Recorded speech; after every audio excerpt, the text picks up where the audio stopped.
noches. A las personas que somos gratos, la vida nos premia. Soy premiado, estoy premiado por ustedes.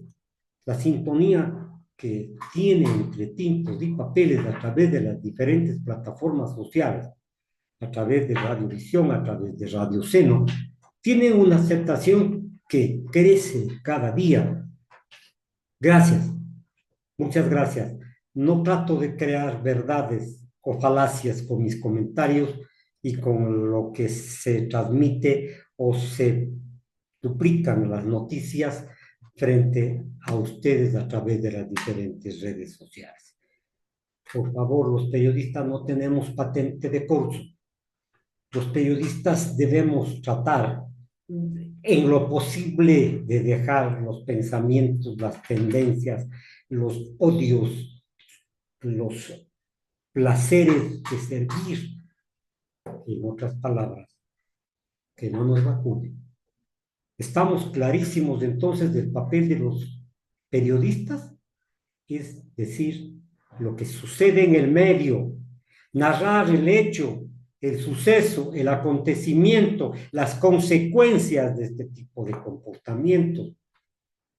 Les decía a mis alumnos en la Universidad de Cuenca y en la Universidad Católica que tuve el agrado de trabajar, que la verdad puede ser múltiple. La percepción primera, a través del juicio, a través de la captación de un hecho, puede verse de muchas formas. Por ejemplo, un vehículo choca en una intersección de una calle con una motocicleta, con una moto. Unas personas verán que el semáforo estaba en rojo. Otras personas posiblemente dirán que el señor de la moto estaba en exceso de velocidad, posiblemente invadiendo vía, que se pasó en amarillo, en fin. Todas las personas tienen una impresión que marca después del inicio del pensamiento con la elaboración del juicio.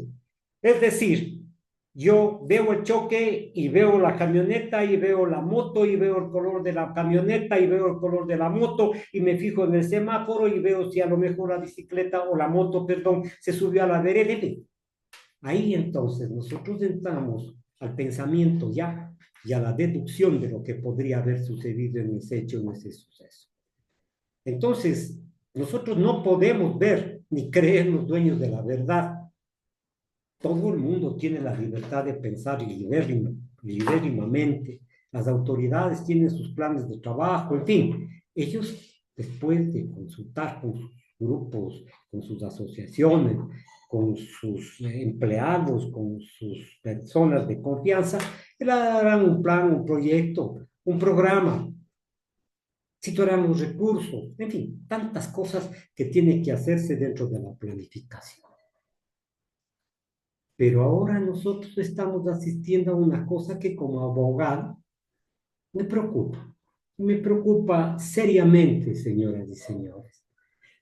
Piensan algunos legisladores, como Andrés Castillo, de ADN, de Alianza Democrática Nacional, que señala y dice que es hora de endurecer las penas y las leyes para los menores de edad que cometan delitos graves. Y ha señalado que debe tomarse en cuenta esta iniciativa para frenar el crecimiento del delito en el cometimiento por parte de los jóvenes, por parte de las personas que son menores de edad. Y dice, con mucho desparpajo, que esta es una de las soluciones que va a darse por parte de los legisladores cuando están por aprobar esta ley para endurecer las penas, y dice que eso va a lo mejor a ayudar a cortar el delito. Falso. Señoras y señores, con toda claridad, los delincuentes menores especialmente de edad son utilizados por las mafias, por los que detentan el poder por los que cometen actos ilegales, ilícitos, y se aprovechan, oigan la palabra, se aprovechan de la minoría de edad de ciertos jóvenes para que ellos sean los culpables del delito, para que ellos asomen como delincuentes frente a la ley. No se está viendo la situación en forma clara ni global. Señores, por Dios, la temperatura no se encuentra en las sábanas. La temperatura tiene que ser medida de otra forma. Esta violencia que nosotros estamos pasando en el país debe verse de otra forma, señoras y señores. Muchos de este tipo de delitos que cometen los jóvenes son cooptados a través, muchas de las veces, de hacerles que consuman sustancias desde la juventud, desde la niñez. Vemos niños jóvenes de 12, 13 años que portan armas y matan a las personas y no tienen ningún ápice de arrepentimiento. Posiblemente la enfermedad de la adicción no les permite ver este tipo de realidades que para nosotros son duras. Me pregunto yo, un niño que nace en la isla Trinitaria, que nace en condiciones increíblemente groseras y duras, porque no puede acceder la madre a dar a luz en los hospitales públicos, porque no tienen medicinas, no tienen médicos, nace en un medio, en un ambiente totalmente inhóspito. Y a los 2, 3 meses se muere de hambre porque ese niño, porque no tiene cómo comer, no tiene cómo tomar sus alimentos, la leche materna posiblemente llegará hasta allí, que es saludable por cierto, pero siguen creciendo los niños en un ambiente totalmente tóxico, en un ambiente totalmente grosero para la ingenuidad de las personas, es más para la supervivencia. Como dice Josué de Castro, frente a la supervivencia no hay ley que aguante. Entonces, la solución, como dije, no está en retirar las sábanas. La solución está en hacer un análisis mucho más amplio, crítico, con respuestas, con tesis, con teorías, con hipótesis, para ver cómo se puede combatir a la delincuencia juvenil en forma más clara y en forma ecuánime. Proponen que se cumplan las penas por parte de los jóvenes como si fuesen adultos y nos disfrazan como que los jóvenes deben ir a los centros de detención en donde recibirán un trato como a menores de edad y que cumplan la pena cuando vayan o cuando cumplan los 18 años, vayan a acabar de cumplir la pena en los centros penitenciarios para adultos. ¿Qué estamos diciendo? ¿Estamos acaso sin conciencia social? ¿Estamos acaso tratando a través del miedo, a través de la vindicta pública mal aplicada en este caso, atemorizar a una población que, por cierto, es vulnerable? Yo no estoy justificando los actos que los jóvenes cometen, bajo ningún concepto. Sería un necio. Como abogado no puedo justificar, pero hay razones de exógenas que están implicando a la familia, a sus padres, a sus hermanos. Y vuelvo al ejemplo que puse. El niño cumple 2 años, 3 años, 4 años de un ambiente en donde tiene que ser bravo, tiene que ser, pues, pilas, como decimos nosotros, para sobrevivir. Y llega a los 7, 8 años y comienza entonces la razón del niño y ve cómo el padre le pega a la madre y ve cómo la madre se desquita con los niños y ve que la madre tiene que prostituirse a lo mejor para conseguir unos recursos para educarlos o para darles de comer. Y vemos que entonces el padre llega en algún momento dopado o drogado, como ustedes quieran, borracho, le pega a la madre, le pega al hijo y es muy probable que entonces para financiar su debilidad y su adicción, mandarle al niño de 7, 8, 9 años a vender sustancias psicotrópicas en su barrio, porque sabe que ese niño es inimputable. Entonces la juventud está siendo, la niñez está siendo utilizada.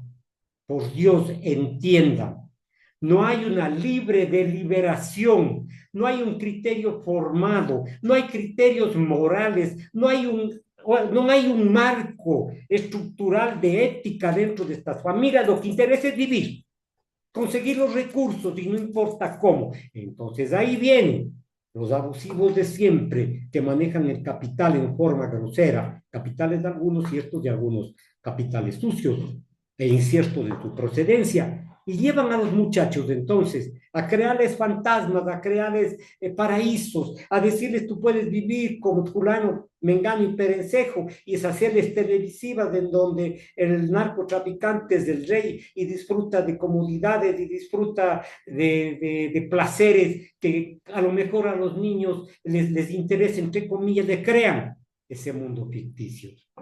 Pero entonces los niños son ahorita las personas que tienen que sufrir este tipo de circunstancias. Según nuestras leyes vigentes, los menores de edad son inimputables, es decir, no se les puede imponer o no se les puede imputar un delito. De esto se aprovechan las mafias, de esto se aprovechan las personas que manejan los recursos sucios, de esto se aprovechan las transnacionales del delito, justamente para que el Estado dirija su mirada y vaya contra los adolescentes. Está bien que se les procese, que se les juzgue, que se les, incluso se les prive, entre comillas, en centros de reeducación a los niños de su libertad.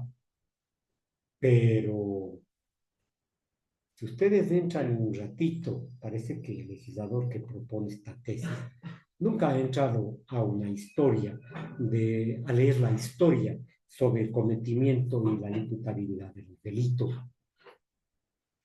En varios países, la edad considerada para imputar penalmente a los niños tiene unos límites de 7 a 18 años en diferentes países. Algunos establecen una edad mínima más baja, mientras que otros fijan en 18 años. Generalmente en todos los países, especialmente de América Latina, los menores de edad de 18 años no pueden ser juzgados como adultos. Para considerarles responsables tienen que tener mayoría de edad para imputarles los delitos. No más de eso. Los menores de edad, está bien que se les imponga sanciones, una variedad de sanciones. Pueden tratarse de medidas reeducativas, servicios comunitarios, y en algunos casos privación de la libertad en centros especiales. Sí, pero ir más allá y decir que con las penas que quieren imponerles a los niños, a los inimputables, se va a solucionar esta crisis aguda de seguridad, se va a solucionar o vamos a poner un pare a la violencia que se practica todos los días en el país. No es cierto, señoras y señores. Hay que ir más al fondo. Las situaciones de la delincuencia, especialmente juvenil, responden a hechos, a circunstancias claras, a una realidad en los medios en donde nacen, crecen y se multiplican. Y pongo un ejemplo, el niño de 7, 8, 9 años, que es microtraficante obligado por sus padres, llega a los 11, a los 12 años y se va a prestar justamente para no solamente servir al padre, sino para servir a sus vecinos. Y cuando llegue a los 16, 17 años ya no va a querer ser el joven que distribuye la droga o microtraficante, no. Quiere ser el dueño de la sustancia para él distribuir y tener mejores, entre comillas, oportunidades y mejores ingresos. Este es el carrusel de la vida en donde va creciendo este niño, este joven. Y si le ofrecen una pistola y le ofrecen $300, $50 y una dosis a lo mejor extra de la sustancia que consume y le dicen mate a fulano de tal, o vaya y dispare en tal lado, vaya y coloque una bomba, posiblemente lo hagan, pero no es que ellos lo están haciendo de forma consciente, están siendo imbuidos, presionados por los grupos delictivos y por la situación injusta que viven estos grupos etarios en el país. Se dice que se ha detenido alrededor de 1.200 menores de edad, menores de 18 años, en estos 5 meses, 6 meses que estamos viviendo, y en el 2024 fueron 2.277. 73 de los jóvenes fueron detenidos por delitos contra la vida. Entonces, se propone por parte del asambleísta Castillo que haya la colaboración de los jóvenes para decir quiénes les han contratado y de esta forma entonces descubrir quiénes les han reclutado y quiénes ordenó cometer estos delitos. Ya existe la figura, señores, en el Código Penal. ¿Qué pasó, pues? ¿No leemos acaso la colaboración eficaz con las autoridades, en donde se reconoce y se dice fulano, mengano y perencejo cometimos el delito? En la legislación ecuatoriana estamos viendo prácticamente todos los días cómo las personas aceptan su responsabilidad y dicen y señalan y narran y en el tiempo identifican a las personas y el delito que se cometió y se hacen acreedores a la mitad de la pena, o se hacen acreedores a la libertad condicional, o se hacen acreedores a la libertad, a la prisión, entre comillas, domiciliaria. Entonces no están describiendo el agua tibia, pues señoras y señores, sino que a veces el desconocimiento del derecho les lleva a cometer, perdonen la palabra, pendejadas. Así de frente, pendejadas. Con esto se hacen famosos porque les orquestan una serie de personas a través de las redes sociales, a través de las plataformas digitales, a través de ciertos medios de comunicación, a través de ciertos periodistas vacunados que hacen de esta circunstancia una noticia grandiosa y que entonces los jóvenes ya no van a cometer los delitos. Mentira, señoras y señores. En los países donde existe la pena de muerte, en varios de los Estados Unidos, existe la pena de muerte. ¿Acaso ha disminuido los violentos, los actos violentos? No. No, señoras y señores, nos mienten, nos dicen. Cuando existe el hecho de la necesidad, de la supervivencia, de conseguir la dosis para su adicción, en fin, no hay cuerpo legal que aguante. Entonces yo decía, el niño que distribuye la droga en Guayaquil, en la zona donde usted quiere ser el que distribuye, ya no al menudeo, sino a lo mejor convertirse en distribuidor de los microtraficantes. Y el niño que ve, y es posible que presencie los actos que comete su madre de prostitución para socorrerlos a ellos, ¿querrá acaso tener una mujer que por la necesidad, desgraciadamente, tenga que dedicarse a esta actividad? No criminalizo, ojo, a esta actividad cada uno es libre, pero la circunstancia les obliga. Ese niño no va a querer ser un tapiche, ese niño no va a ser una persona que quiera ser, en palabras claras, porque esta es una palabra que existe, el cabrón. No, no. El niño no quiere ser, este joven no quiere ser el que convertirse en el chulo. No, no, no, no. Este niño posiblemente quiera ser el dueño del cabaret o de la casa de citas clandestinas que puede ubicar. Ese es el crecimiento en el delito, en la concepción, en esas ansias inmensurables de hacerse rico y disfrutar de los placeres mundanos. La plata, los carros, las mujeres, la comida, los hoteles, los viajes, en fin. Entonces, nosotros tenemos que pensar que la pena no hará que los delitos retrocedan y que los jóvenes no sean utilizados por las bandas delictivas. Se pretende incorporar a los niños de 16 y 17 años como sujetos imputables dentro del derecho penal. No, señoras y señores, en otros países ya se ha aprobado, ya se ha puesto en vigencia por novelería este tipo de soluciones para combatir el delito. pero no han bajado. Los actos delincuenciales no han bajado. Entonces vemos, señoras y señores, que en Chile, que en el Perú, que en Bolivia, tres países que conozco la realidad de ellos, se han implementado este tipo de situaciones, pero no han dado resultado para hacer que caiga la delincuencia. Si cometen delitos graves, esta es la excepción, si cometen delitos graves contra la vida, si cometen delitos de narcotráfico, en fin, una serie de delitos van a ser juzgados como mayores de edad. Pero se olvidan, por ejemplo, que Amnistía Internacional, una institución que conoce la realidad de todo el mundo, dice, Amnistía Internacional señala que este tipo de legislaciones vulneran los derechos de los menores de edad, que son grupos prioritarios de atención.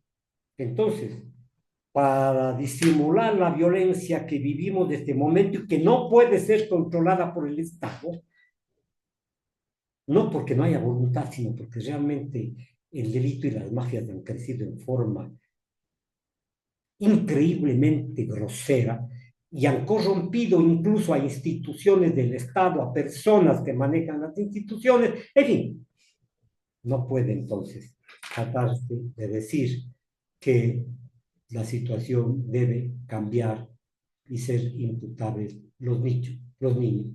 Los derechos son clarísimos. No podemos tocar nosotros en esta lucha, entonces, supuestamente para mermar la violencia, imputar a menores de edad. ¡Bravo! ¡Aplauden! Esta está bien para que los delincuentes mátenles en las calles. Está bien que la policía, que las Fuerzas Armadas disparen, porque hay que desaparecerles a estos sujetos que hacen y causan problemas dentro de la sociedad. Y si hay que poner una ley de emergencia, póngase. Si hay que poner competencias a las Fuerzas Armadas para que en algún momento peleen contra la delincuencia, son falacias y son situaciones que se van contra la ley, señoras y señores. ¿Ve? Sin embargo, hay gente que orquestan este tipo de comportamiento. Hoy nomás leía la noticia de que grupos de las Fuerzas Armadas han matado a 2 delincuentes, entre comillas, y la justificación que ahora están dando algunos vacunados es que tenían antecedentes penales y que por eso entonces ya es mejor matarles. Hay gentes que si por ellos pudieran hacer que se produzca el aborto cuando tienen 4 o 5 meses, porque ahí van a ser un criminal, porque ahí van a ser un asesino, porque ahí van a ser un narcotraficante. Y que las mujeres, porque no se cuidan, que hay métodos anticonceptivos, en fin. Y se llenan la boca con improperios, con situaciones que realmente no es factible en un Estado de Derecho, en un Estado de Derecho que, por cierto, defiende en gran forma los derechos de los poderosos y no los derechos de los desprotegidos, de las personas que desgraciadamente tienen condiciones miserables de vida. ¿Ok? La Asamblea Nacional aprobará, supuestamente, ¿no? Además ya puede haber aprobado en horas, pero no sé si la conciencia de algunos que son abogados allí pueda dar paso a semejante atrocidad. Los cuncanos que están allí, que son abogados, deben pensar bien lo que van a hacer, porque no es cuestión de obedecer a los lineamientos de la organización o del partido político al cual se pertenecen, no. Allá hay la libre deliberación y optar por situaciones que les manda la razón, el derecho y la lógica. Señoras y señores, voy a hacer una referencia de lo que dice Amnistía Internacional sobre los derechos de los niños, niñas y adolescentes, porque no es una cuestión de este periodista, de este abogado, decir las cosas así a la ligera. Hay sustento jurídico, hay sustento doctrinario, hay sustento humano, hay una visión y una lectura de la realidad social. Amnistía Internacional es un movimiento global de activistas que trabajan para proteger y promover los derechos de los ciudadanos, de los derechos de las personas, los derechos humanos en todo el mundo. ¿Y saben por qué no le quieren a Amnistía Internacional y por qué no nos quieren a quienes defendemos los derechos humanos?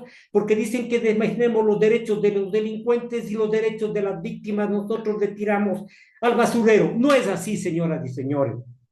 Nosotros no defendemos a las personas en sí, defendemos los derechos que tienen las personas, los niños, las señoras, los adolescentes, en fin, los mayores de edad.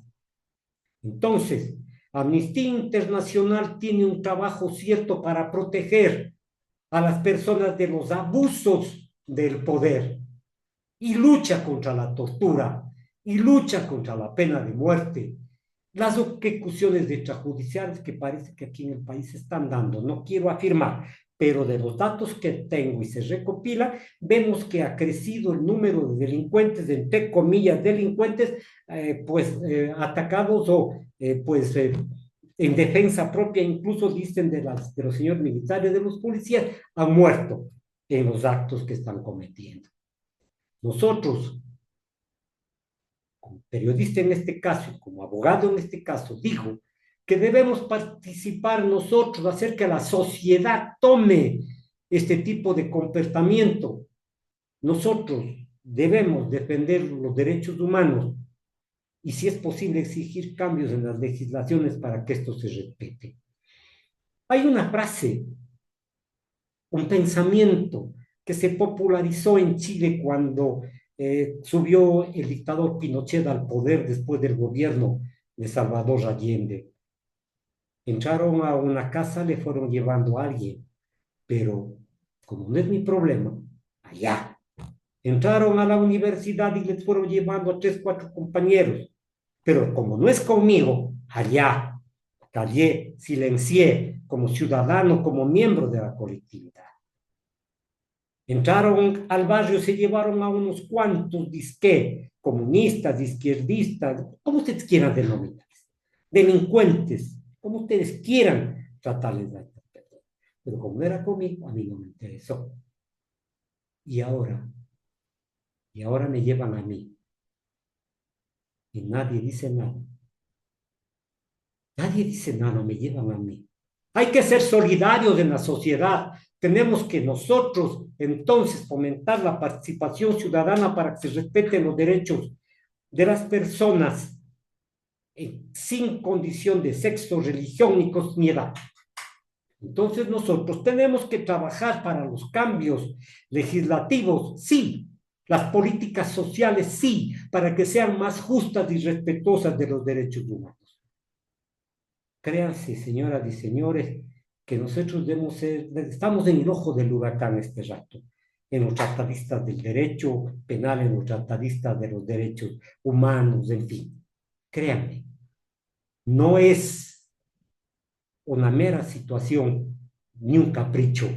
Nosotros tenemos que buscar y luchar contra la violencia sexual y de género. No podemos nosotros entrar en la discriminación y en la xenofobia. Ahora, extranjero, la persona que delinquió extranjero, de nacionalidad extranjera, perdónenme señores, pero no todos los extranjeros son delincuentes, pues. Nos olvidamos que tenemos más de 2 millones de migrantes nosotros en diferentes países del mundo y ahora nos están desalojando de los Estados Unidos, por ejemplo, como si fuéramos delincuentes. No, no nos vamos porque nos gusta, se van las personas porque necesitan sobrevivir y van a sacrificarse en amplias jornadas de trabajo, en trabajos que no hacen no más fácilmente los dueños de ese país o los nacionales de ese país. Y critican, ¿somos delincuentes entonces? Dentro de la migración, creamos nosotros una xenofobia que no tiene razón de ser.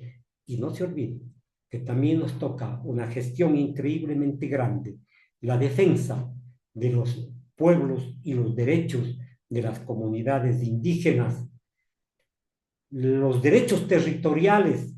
Ahora ya están queriendo ahora tomarse los páramos, en fin, para la explotación minera. Tenemos nosotros que luchar y buscar la forma de parar la explotación minera, la explotación de los recursos naturales porque contamina el ambiente. Hacen bien las sociedades. Aquí en Cuenca hay buenos luchadores de defensa del agua, en defensa de nuestras condiciones, de los páramos de conservación. Ustedes me han oído, señoras y señores, de un tono medio alto, pero realmente existen circunstancias que nacen, pensamientos que nacen de la mente y del corazón. Con ustedes siempre, buenas noches.